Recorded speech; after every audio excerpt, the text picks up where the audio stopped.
नमस्कार मित्रांनो, उन्हाळा संपून पावसाळ्याची सुरुवात झालेली आहे. त्यामुळे सर्वांना आपणा पावसाळ्याच्या हार्दिक शुभेच्छा. आणि या उन्हाळ्यामध्ये आपण सर्वांनी अनुभवलंच आहे की टेम्परेचर वाढीमुळे आपणाला किती त्रास सहन करावा लागला किंवा आपल्या घरील मुलांना देखील त्याचा किती त्रास झाला हे आपण समोर पाहिलेलं आहे.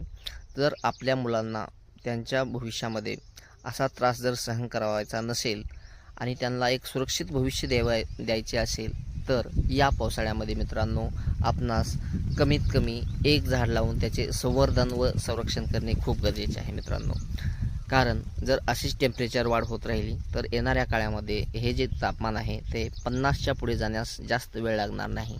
त्यामुळे आजच आपण सावध होऊन प्रत्येकाने एक मूल एक झाड ही संकल्पना राबवूया आणि त्या झाडांचे संवर्धन व संरक्षण करूया.